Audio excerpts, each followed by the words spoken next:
welcome back to my channel. I'm Rachel, the owner and creator here at the Eclectic Cottage in Spokane, Washington. Happy Thursday, you guys. Now, I had every intention of having this video ready to rock and roll yesterday, but for whatever reason, this past few days, time has just not worked in my favor at all. So here we are on Thursday. I did manage to get a couple of projects done for today's video that I'm very happy with. A little bit of a different direction for me. I think you'll see what I mean in the video. I hope you guys like the projects as much as I do. And without further ado, let's get to today's video. My first project is a very simple one. I picked up this little ceramic kitty at the Goodwill a while back, and it's been sitting on my shelf, and I really did not know what I was going to do with it until I already had completed the second project in today's video, and I decided, you know, this cat would be a perfect complement for that project. So I grabbed it out, and I am simply stippling on a good coat of Little Black Dress by DIY. I went over it a couple times just to make sure I had good coverage, and then I set it aside to dry. Next up, I am sealing my paint. As I've mentioned several times, DIY paint is clay-based and it does need to be sealed. So I am using DIY's clear wax and just going over that entire little kitty with my soft bristle brush and just applying a good even coat all over.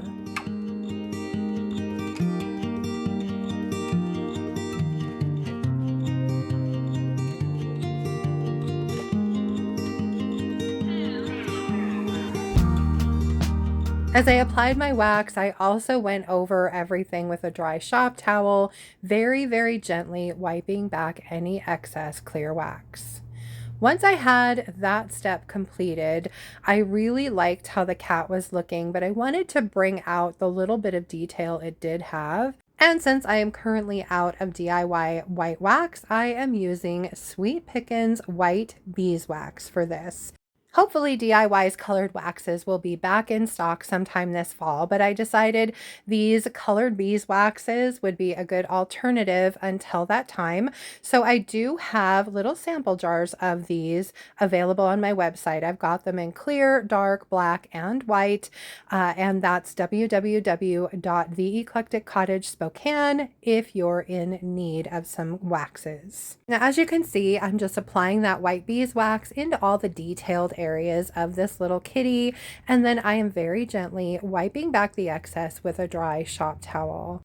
This step really seemed to give this little kitty some personality, and I absolutely love how it came out. I think it will be a perfect complement for my next project.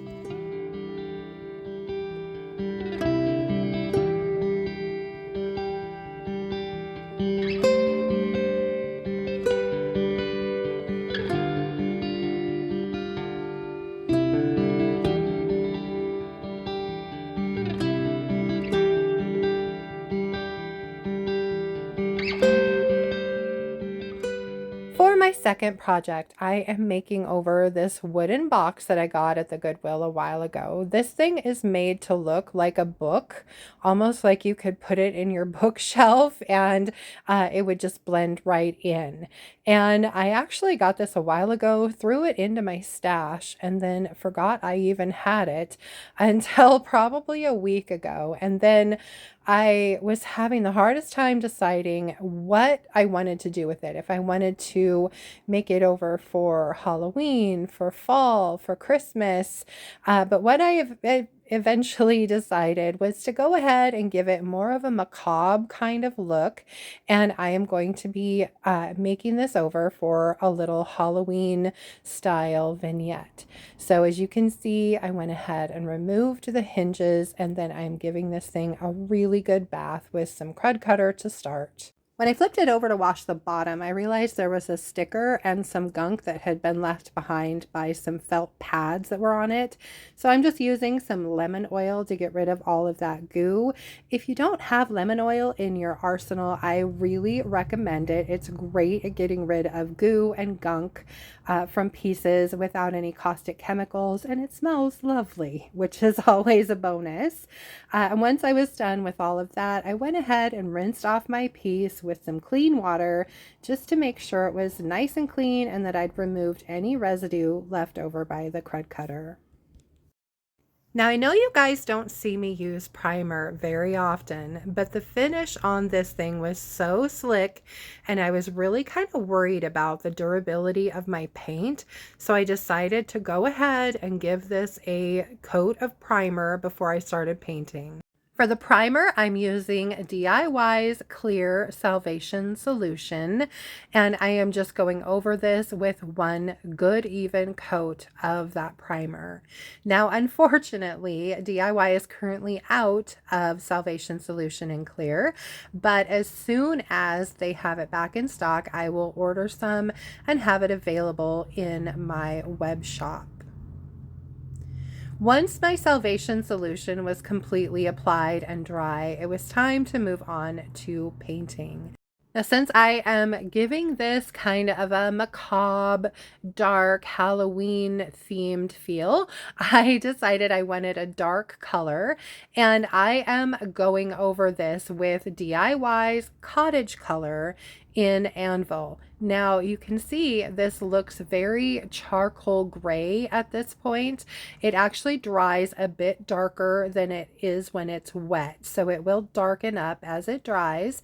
And I ended up going over this entire box with 2 good coats of this Cottage color. Now, there's a couple of reasons I chose to paint this box using the Cottage colors. Number one, they have a built-in sealer, so there's no need for anything additionally on top of this paint.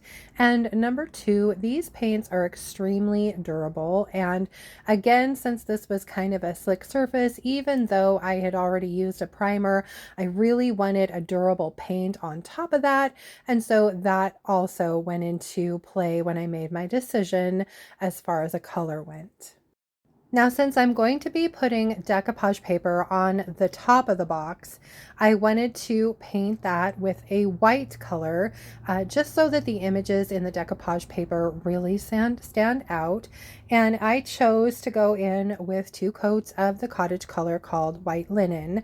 Again, mainly because it has that built-in sealer, so there's no need to worry about reactivating my paint and having any of that white seep up into my decoupage paper.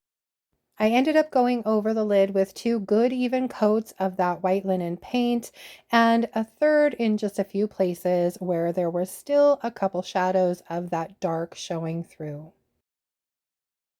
Once my lid was completely dry, it was time to move on to my decoupage paper, which was the inspiration for this entire project.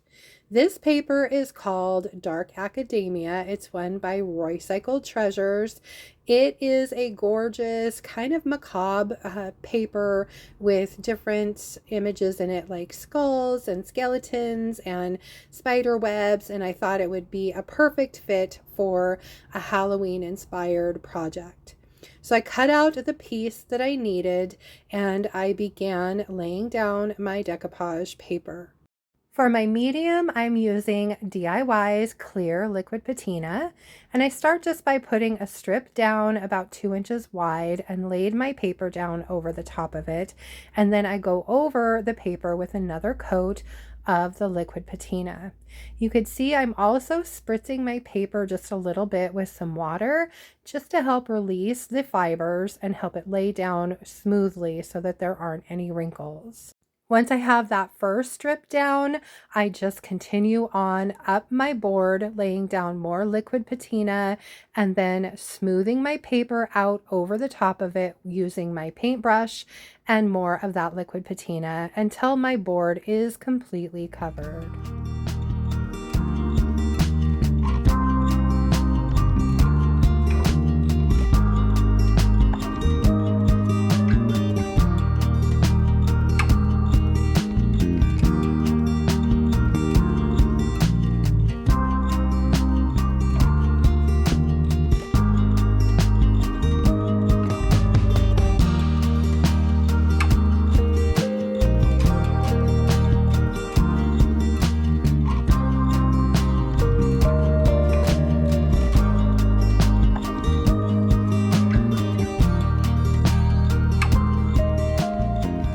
Once I had my decoupage paper completely applied, I set my lid aside to dry.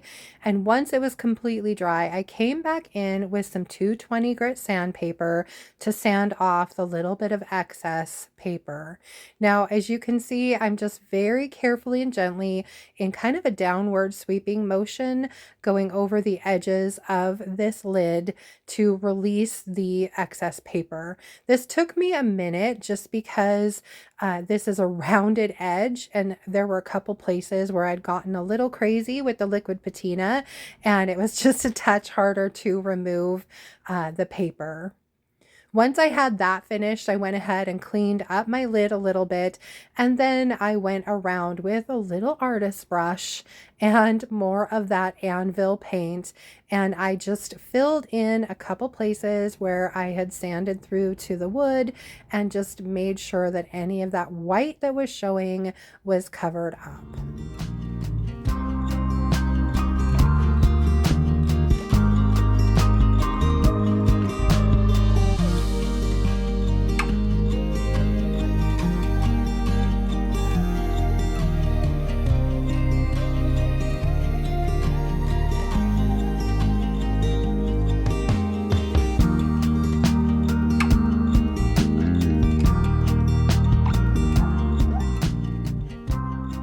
Once I'd finally cleaned up all of the edges on the lid, I decided I wanted to add just a little bit more fun detail to the top of this box.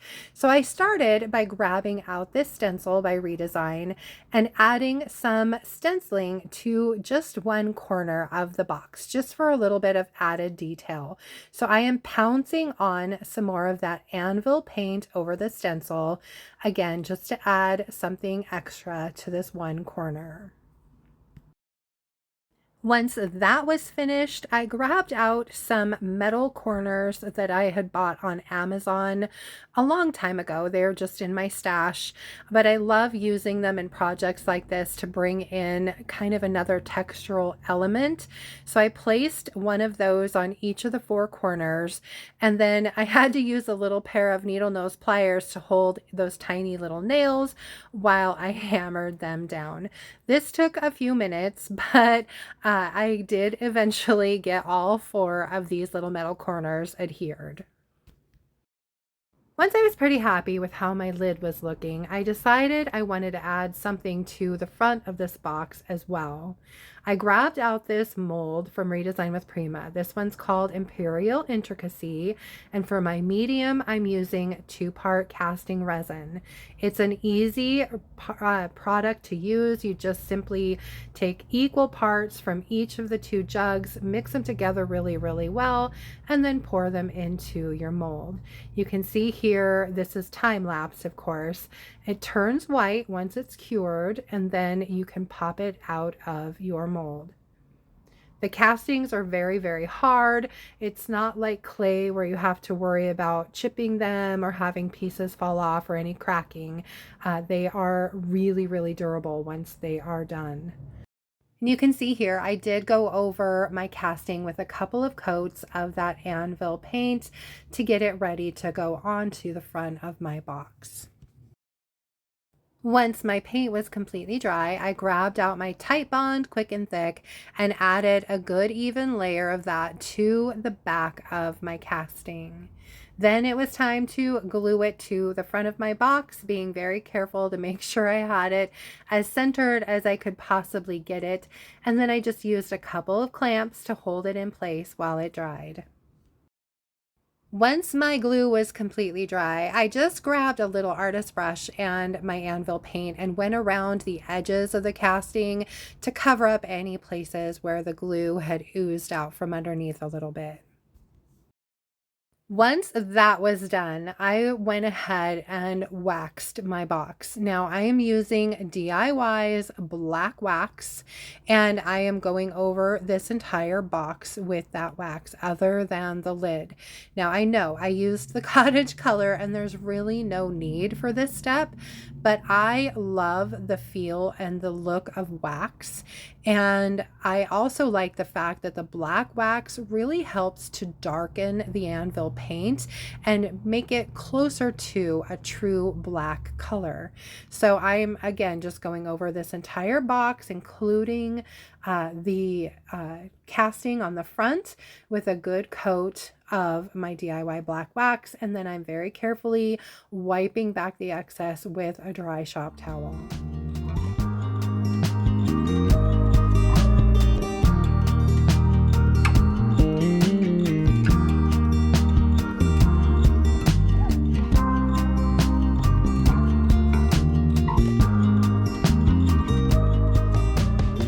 Now, of course, I didn't want to go over my entire sheet of decoupage paper with the black wax. I really wanted to just create more of a spooky kind of shadowy frame around the edges. So I really went heavily in the corners over those metal pieces to work the wax down into all of the holes in them.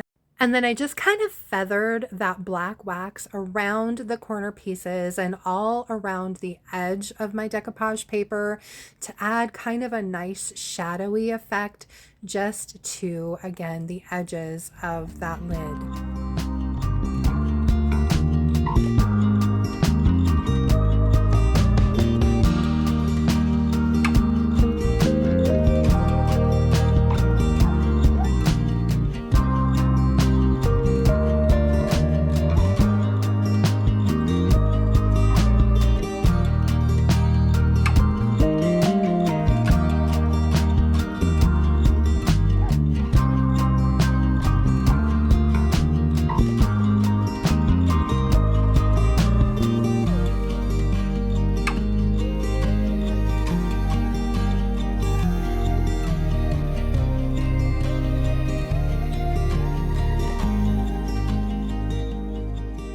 As a final step on this lid, I am adding some of Redesign with Prima's Decor wax in the color Eternal to these metal corners.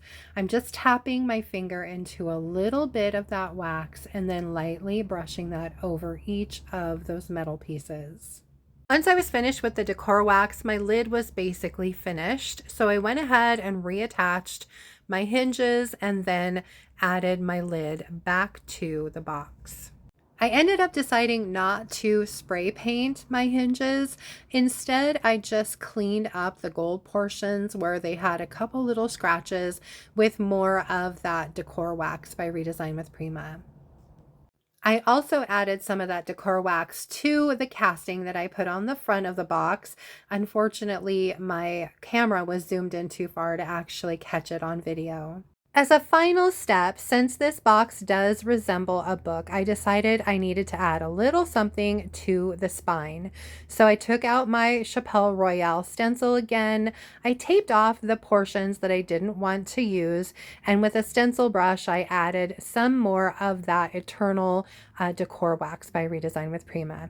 I did a little bit of stenciling at the top, and then I flipped the stencil and did the same on the bottom, and I love this little added touch to this box. I absolutely love how this project ended up coming together. It was a lot of fun to create, and I really hope you guys like it too.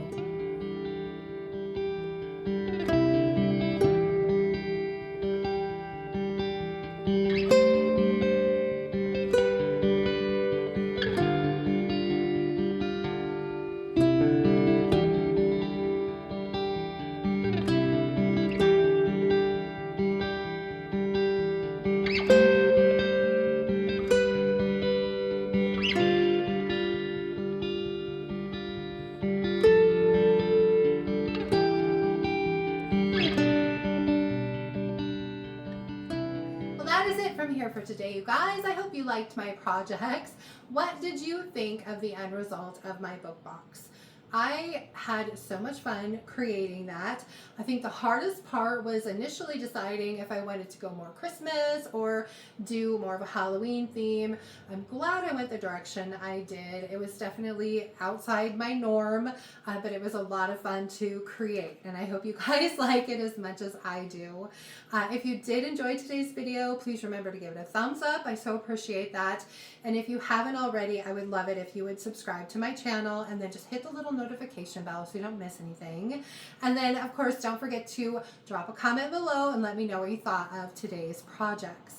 Just a quick reminder, any of the paint and products you see me use can be purchased through me at my website, and that's www.theeclecticcottagespokane.com.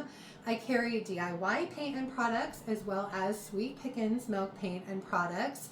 Of course, some Roycycled Treasures decoupage papers and Redesign with Prima. So just check those out there.